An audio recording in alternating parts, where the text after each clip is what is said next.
ഇതിൻ്റെ ഇതിൽ തന്നെ ചായ നിൽക്കുന്നു. ഇതിപ്പോൾ നമ്മൾ പറയുമ്പോൾ എല്ലാം ഇടയകലം പാലിച്ച് വേണം ചെയ്യാൻ. ഇടയകലം പാലിക്കണം, അത് വേണ്ടെന്ന് ഞാൻ പറയുന്നില്ല. പക്ഷേ ഒരേ വിളകൾ ചെയ്യുമ്പോൾ നമ്മൾ ഇടയകലം പാലിക്കണം. ഇപ്പോൾ ഈ മൗന്തയ്ക്ക് വേണ്ടതല്ല, ചേരിക്ക് വേണ്ടത്, അതിൻ്റെ സർച്ചാറിലൊക്കെ ഉണ്ട്. ഇവരെല്ലാം സഹകരിച്ച് ജീവിച്ചോളും. പശു, മാടും, കോഴിയും, താറാവും, മീനും എല്ലാം സഹകരിച്ച് ജീവിക്കുന്നത് പോലെ സസ്യങ്ങളും അങ്ങനെ സഹകരിച്ച് ജീവിക്കും. അവർക്ക് വേണ്ടതായ സൂര്യപ്രകാശം മാത്രം അവർക്ക് കിട്ടണം. ആ ഒരു സംവിധാനം മാത്രം നമ്മൾ ഒരുക്കി കൊടുക്കുന്നുണ്ട്.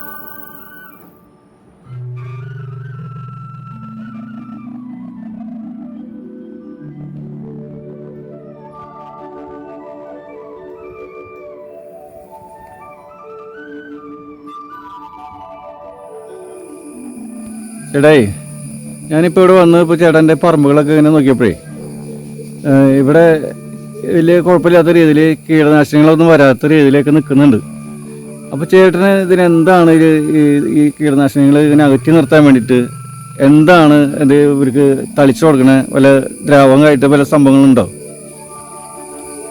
അങ്ങനെ നമുക്ക് എടുത്തു പറയാനായിട്ട് കീടനാശിനികൾ എന്ന് പറഞ്ഞൊരു സംഭവമില്ല.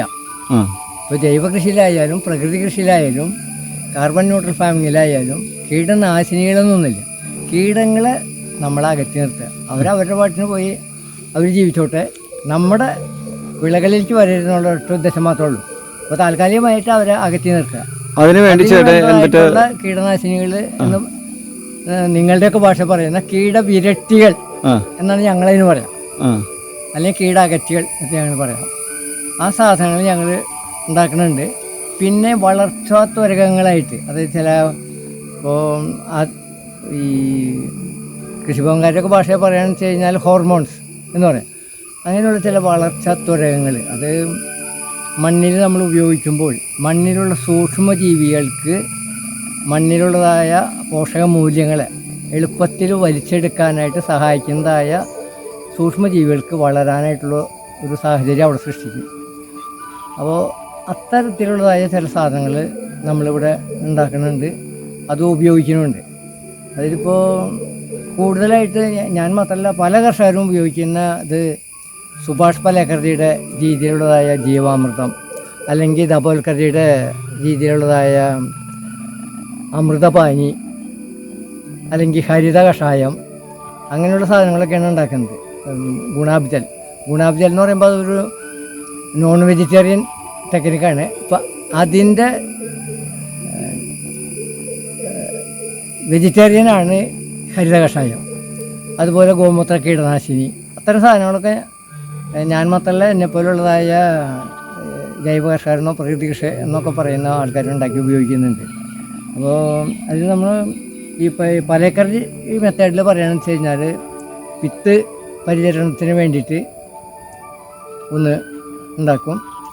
പിന്നെ മണ്ണിൻ്റെ അടിവളമായിട്ട് ഇട്ട് കൊടുക്കാൻ വേണ്ടിയിട്ട് ഒന്നുണ്ടാക്കും. വളർച്ചയ്ക്ക് നമ്മൾ കൂടെ അതായത് മാസത്തിൽ ഒരു പ്രാവശ്യം 2 ആഴ്ച കൂടുമ്പോഴോ ഉപയോഗിക്കാൻ വേണ്ടിയിട്ട് ഒന്നുണ്ടാക്കും. അങ്ങനെ ഓരോ സാധനങ്ങൾ നമ്മളുണ്ടാക്കും. നമ്മളിപ്പോൾ മണ്ണിൻ്റെ അടിവളമായിട്ട് ഉപയോഗിക്കാനായിട്ട് ഉണ്ടാക്കുന്നത് ഘനജീവാമൃതം എന്ന് പറഞ്ഞ ഒരു സാധനമാണ്. അതിന് നമ്മൾ ഉപയോഗിക്കുക എങ്ങനെ ഉണ്ടാക്കണമെന്ന് വെച്ച് കഴിഞ്ഞാൽ ഒരു സസ്യങ്ങളോടൊപ്പം നമ്മൾ ജന്തുക്കളെ വളർത്തണം. അതിന് നമ്മൾ പ്രധാനമായിട്ടും നമുക്ക് ഏറ്റവും എളുപ്പത്തിൽ വളർത്താവുന്ന ഒരു ജന്തുവാണ് നാടൻ പശു. നാടൻ പശു എന്ന് പറയുമ്പോൾ ഇന്നത്തെ ജനങ്ങളറിയുന്നത് ജേഴ്സി പശുവിനെയാണ് നാടൻ പശുവായിട്ട് അറിയുന്നത്. പക്ഷെ അതല്ല, കേരളത്തിൻ്റെ അല്ലെങ്കിൽ ഇന്ത്യയുടെ തനതായിട്ടുള്ള പശുക്കൾ ധാരാളമുണ്ട്.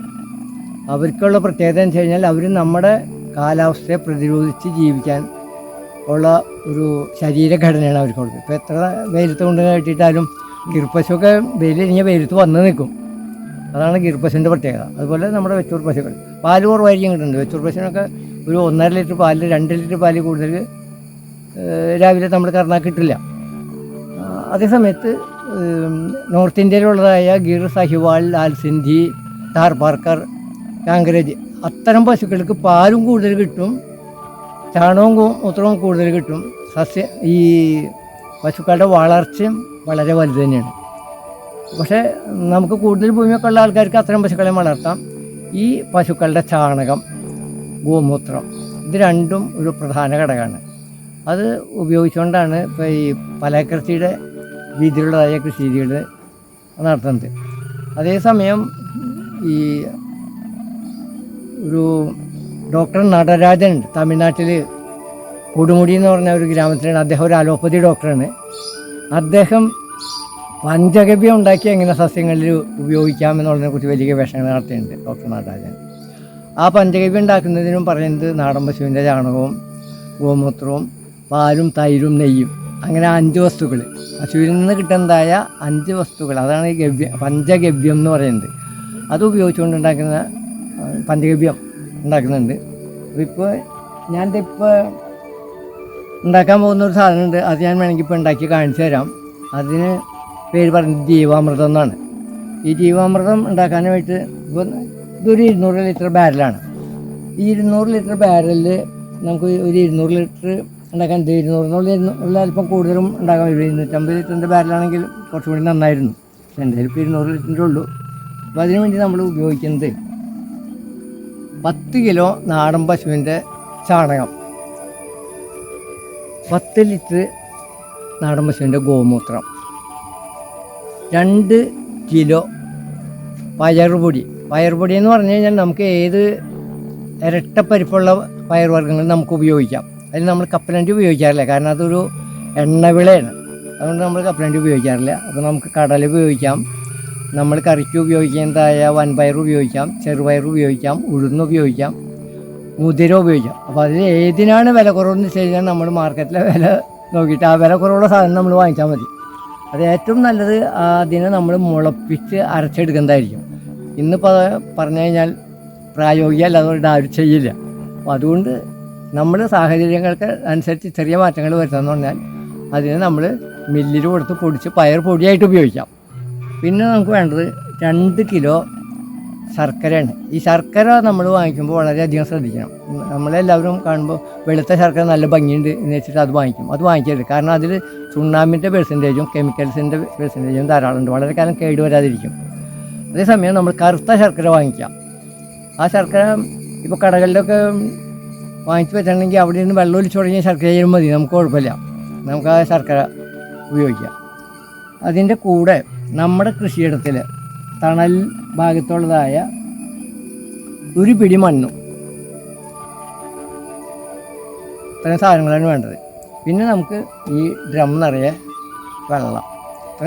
അത് നമ്മുടെ വാട്ടർ അതോറിറ്റി സപ്ലൈ ചെയ്യുന്നതായ വെള്ളം ഉപയോഗിക്കാൻ പാടില്ല, കാരണം അതിൽ ക്ലോറിൻ ധാരാളം ചേർത്തുണ്ടായിരിക്കും.